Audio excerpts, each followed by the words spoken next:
Hi, and welcome to another Parenting Teens podcast. Today, we are going to talk about top-down learning. If you're thinking I'm looking a little tired today, I have been on a very long journey. I've barely been back just over an hour and in another meeting since. But today I'm going to do this early. I am earlier than planned because by the time we do this evening, I've got some other things to juggle around and then I'm going to crash. I am really tired. And the other podcast I've got to do later is about burnout. So I'm going to be in the perfect state for that later on the high leverage actions. But for now, we are going to cover this top down learning about how to parent teens and understand the concept of the benefits and the setbacks of top down learning. Because learning isn't always about what we teach to become better. Sometimes we learn things that we shouldn't, and lessons are paid forwards in the wrong way. So let's have a little bit of a look at both. Now, there are other terms that are often used within families, whether it's parents, teens, grandparents, aunts, uncles, siblings, etc. And one of those terms is generational learning. When we're talking about the corporate world, we use the term top-down learning, but in families, it's often generational learning. But what if we could switch the generational learning for top-down learning, which is a more positive term? There are many things over the years where families pick up habits and cultures that don't always serve us to the best nature today, in the best way possible. And yet somehow we find it difficult to change these behaviours, or we're unaware that we're doing them or even in denial, refusing to get out of these negative habits. And by refusing to get out of these habits in ourselves, saying things like, well, it was good enough for me as a child, what my parents did to me or said to me, then that's good enough for my children as well. And it's like, I can't think what they're saying. I was going to say something about the goose and the gander. There was a quote about the goose and the gander. Look it up. My head's gone blank. But it's about saying, well, my parents did that to me, and I therefore I'm doing it to my children and nobody can interfere, is like not saying, well, my parents were great at that, so I'm going to teach that to my children. By saying that, it is a form of denial. And it's actually saying, if you're one of these people actually say, well, it was good enough for me, very often you're actually saying, it wasn't a positive experience. However, I survived it. And therefore, my children should also not have a positive experience and they should expect to survive it. And that is my interpretation on it. If you disagree with me, I appreciate your disagreement. No problem. But from my point of view, every time I have heard somebody use that saying, well, it was good enough for me, it's never in relation to a positive experience. And you think about that for a moment. When have you ever heard anybody say it was good enough for me in relation to something that was absolutely amazing in their life? Something that the parents taught them that was really positive. It was helpful. It was supportive. It was engaging. And it was worth taking forward in life. We tend to then say things like, well, the best thing I ever learned, or the greatest lesson my parents taught me, or the most valuable thing I learned from them was. And when you think about the subtle difference in language and the experiences that as a parent you've received from your own parents, families, or guardians, then you think about how you've internalized that. And are you then paying that forward with the same negativity by trying to make it sound like actually it was okay when it wasn't? And this is not to blame, because this is what we talk about generational and cultural learning, where things get paid forward without full recognition of there being a slightly better way to do things. But somewhere in the generations or in a business, from the corporate levels of the top right down to the workers at the very bottom of the chain, it's how we play those lessons down the line, because they shouldn't have to go upwards. But somewhere in that chain of generational learning,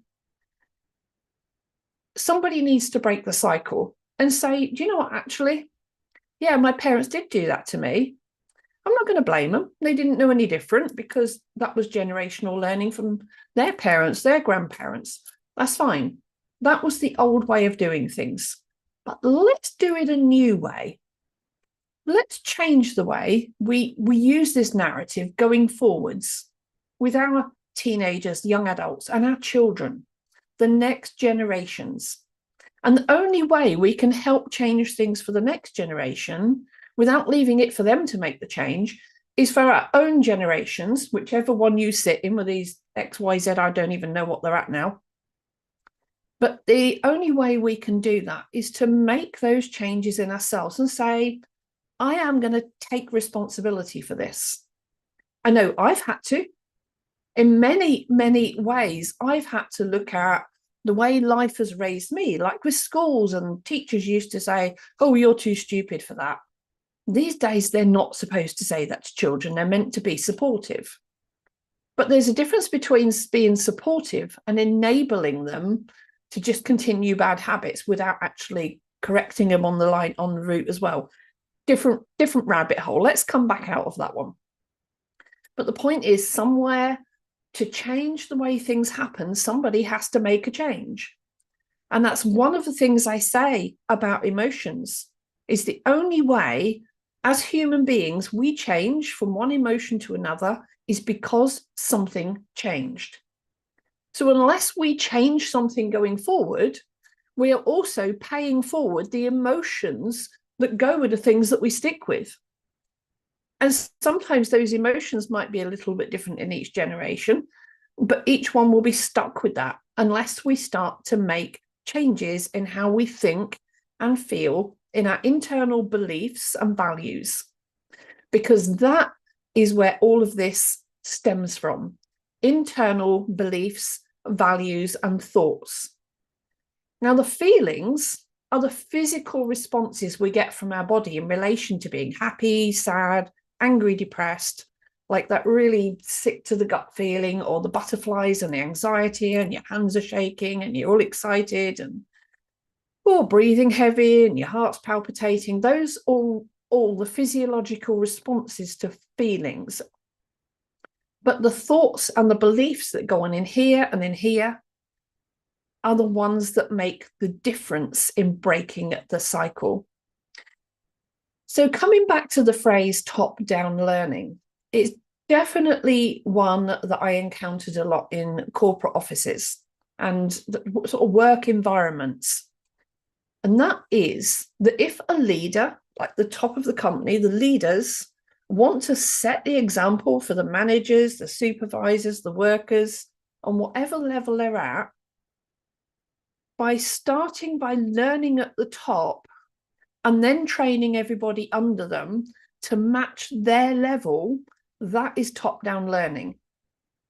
And it is always, always more effective than a company saying, we're going to train the bottom, the staff at the bottom of the chain, to be these amazing people and work for us and get everything right, while the managers above are still doing everything the old way, like the parents and the grandparents, right?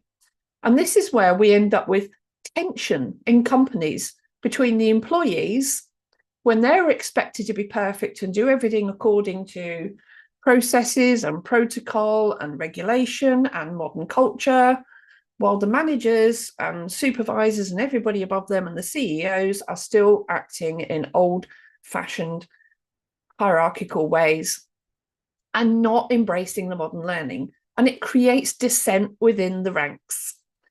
And when you take that concept over to generational learning through families, it's the same. When you are telling a child, don't do as I do, do as I say, which is another one I got raised on, right, is a way of saying, well, I'm not going to make changes, but I expect you to.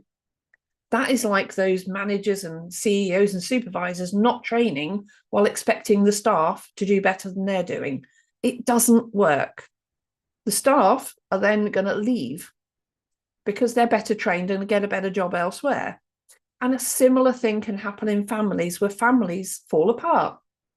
And those that want to make changes end up distancing themselves to make those changes and be a better version of themselves without all that negative feedback coming down the line. So yes, I got brought up on don't do as I do as I say. And that is the equivalent to not paying forward top-down learning.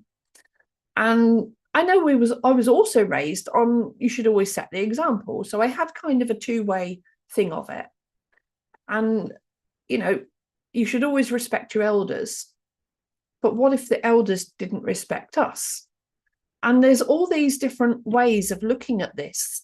But teenagers and young adults, even today, are being given those double standards to live up to. So if we want teenagers to be polite and courteous, we have to look at what we can do to change our own behaviour first. Because when we're polite and courteous towards them, we are teaching them with top-down learning. And that's something that, okay, I was brought up on very good manners by my family, and I've definitely paid that forward to my children. And even in my grandchildren, it is being recognised today that they are very polite and courteous grandchildren or children. But we can also do that in so many other ways in the family. Listening skills, so many communication skills, helping out around the house, right? So are you one of these parents that says, that's it, you've got to go and do this, and you've got to do this job, and there's the chore sheet, but they're not kind of including yourself in the chore sheet? And this is a simple example, right? Yes, you're the parent, you look after the house, you do the washing, the cleaning, the cooking, you pay the bills, you do the shopping, you do all of that, yes. But when it comes to chore sheets and giving chores to teenagers, especially when you've got larger families, teenagers and children, and you go, here's your chores, I need you to do all of these, right? They think it's unfair because they're the only ones on the chore sheet. So how about when you do things like that, you include yourself on the chore sheet with your own chores so that you're ticking off the ones you do, the washing, the cooking, the shopping, right?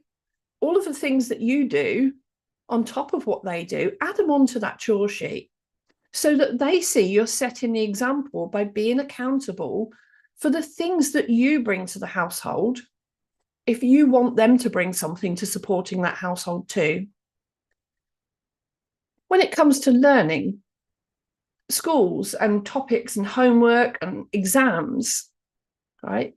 How can you set an example to your children for what you want them to learn? And one of the biggest ones I found, and I home educated for 7 years with my children, is one of the most important things was not necessarily the exact facts and things that they learned, but teaching them how to learn. And so I always took an interest in learning whatever it was. Even if it was a topic I wasn't very good at, I would at least try to make it interesting in that we tried to learn how to learn. And my children therefore learned how to learn. So whatever problem they encounter in life, or whatever curiosities they find, because curiosity can be taught as well, is they learn how to learn. Now, this paid off really well with my daughter in home education, because I taught them how to learn using the internet, and it's a very easy one to do.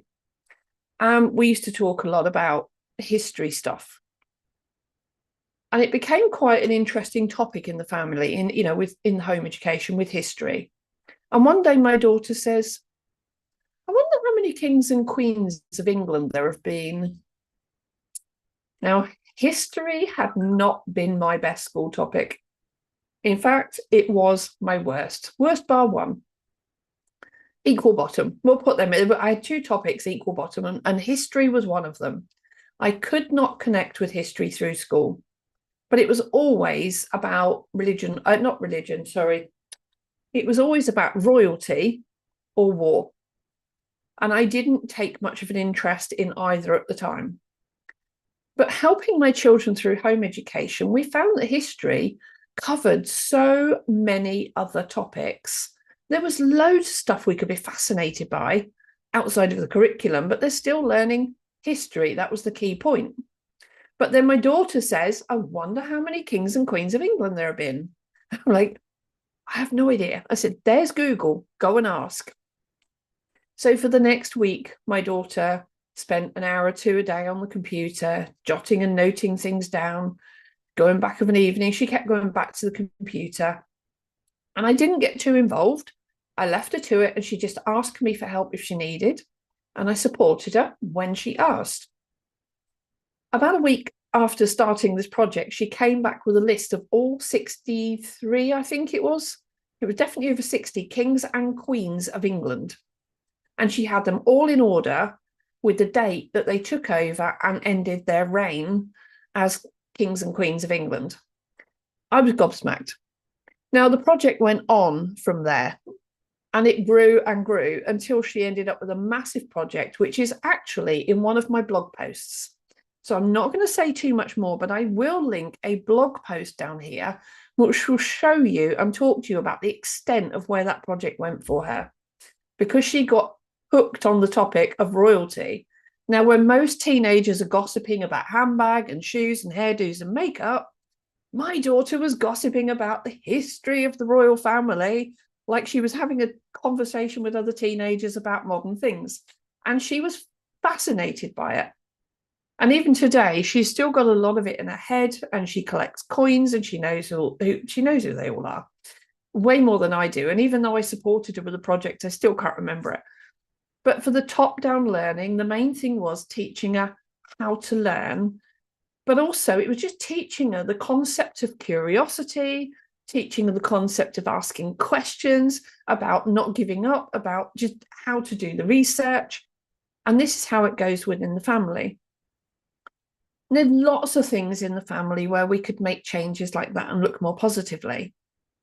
Now, on the other hand, with my son, top-down learning became a very different topic. My son had suicidal ideation and depression on and off for 12 years. And I had a very, very stressful time parenting with a child and a teenager like that. It was constantly, certainly from the age of 8 to 9, he was suicidal or talked about wanting to die every single day.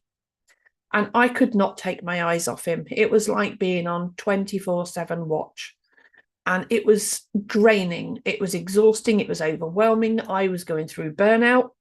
And that's relevant today because later on I will be doing a podcast with Rory Lemon on the High Leverage Actions podcast.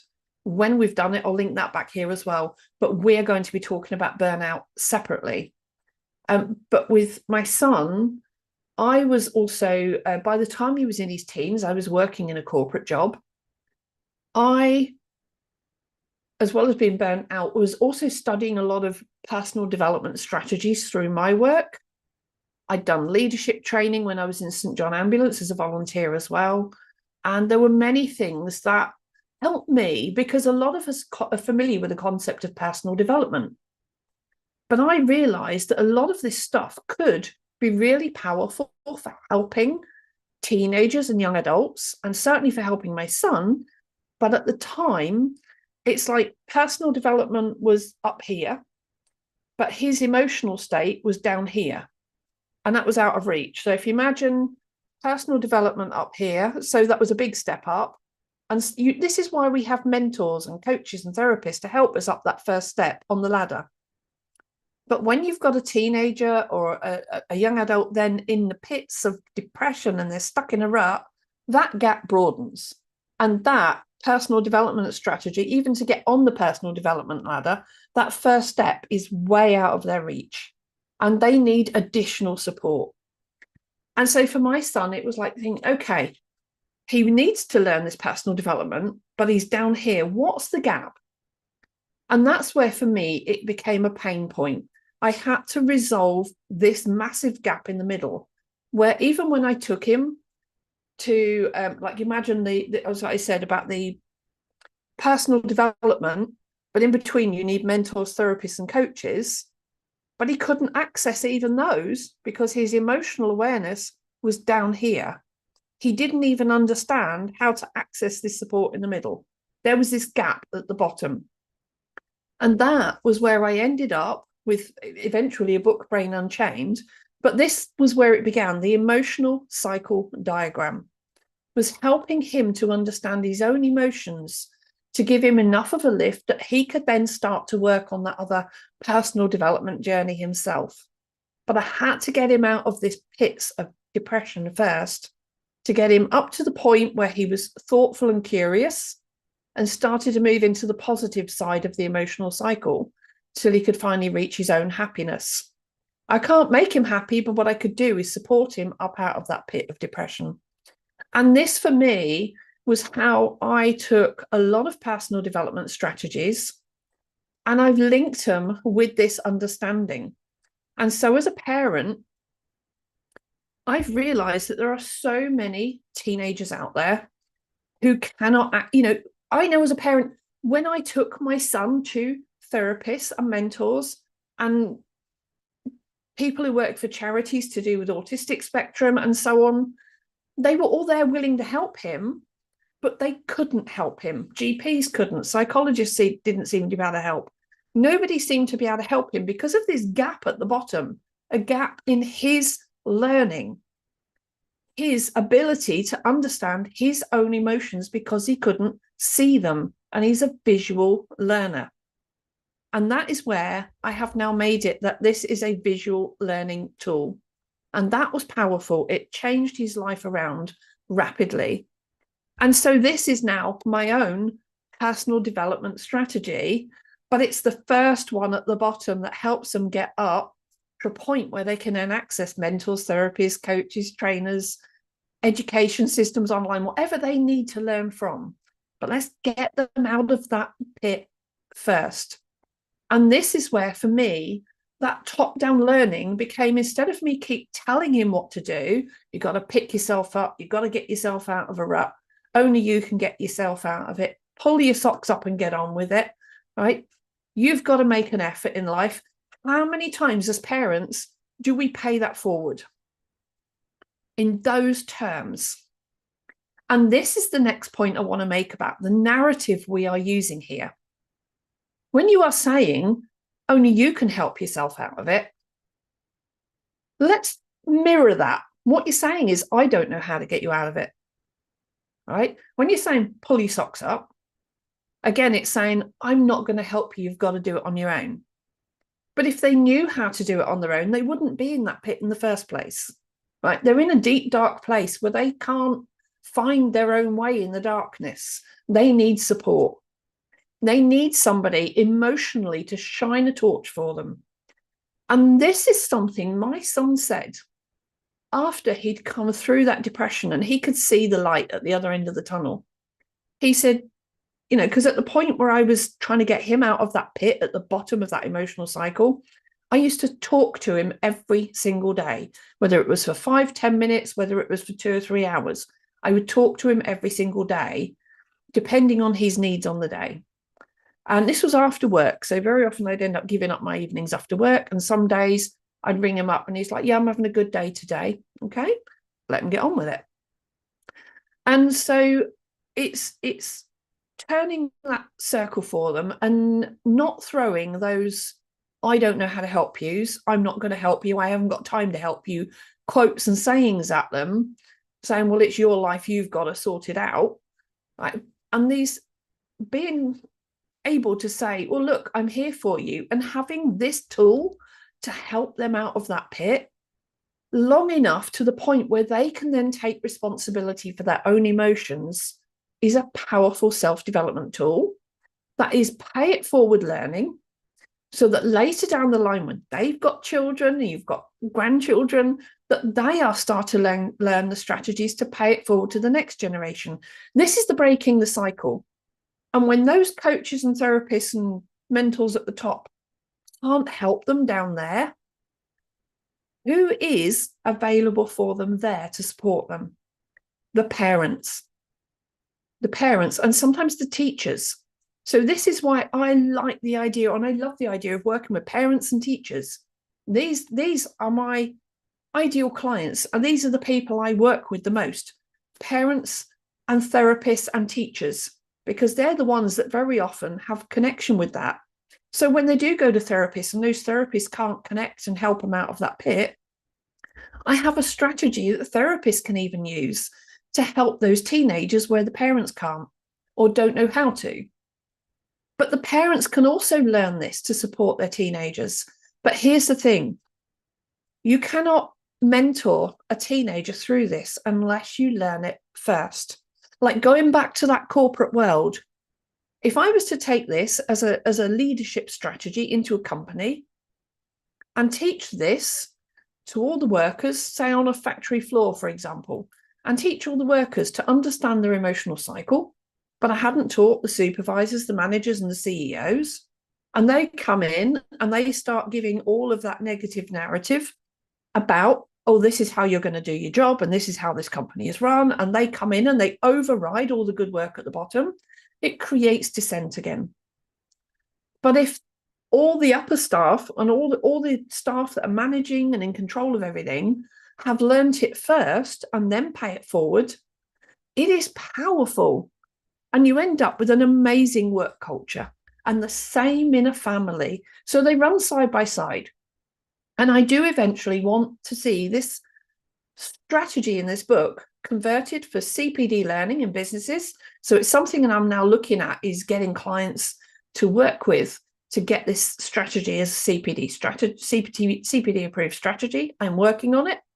And the other one is I want to see it in schools for the national curriculum further down the line. But the teachers and the head teachers and the pastoral staff and everybody else in schools needs to be able to learn it first before I can take it into the children. That's the top-down learning, right? So that's where ultimately I want to go with this on the national curriculum. This is my vision for me, breaking the cycle, not just for my own family, but on a much bigger scale.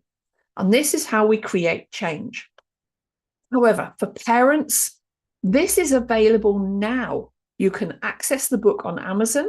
You can get the courses on my website, which I will link in the description, or you can contact me. And I have a mentoring program for parents that really want to learn this, or teachers individually, clients and coaches and therapists that want to learn this to pay it forward. I have a mentoring program that I can teach you for top-down learning. So get in touch if that's you. But for the podcast today, that is my topic on top-down learning. There are so many ways we can apply this, but the concept is breaking that cycle, looking at what's been paid forward in the past, what has been powerful and positive, and looking at your own internal narrative. What have you been kind of denying or hanging on to for the wrong reasons, where actually we could be looking at making changes? And I know change is scary. But sometimes I also think it's quite scary to stay stuck. So have a think about the two, right? Why are you scared to change? Are you scared to change? Or are you willing to change? And I like the term willing to change. I love change. For me, mastering life is all about mastering change. And that includes changing the way we raise teenagers and young adults and children with top-down learning. So that's all for today. I haven't decided on next week's topic yet, but definitely please let me know in the description what you liked, anything that's resonated with you, and subscribe, follow the channel, and even share any of the videos on my channel, please, with people that you feel may need this information. Because for the simple act of a share, it costs you nothing except a courtesy and may well change, transform, or even save a life. So hugs and healing from me until next week. Thank you for watching in today.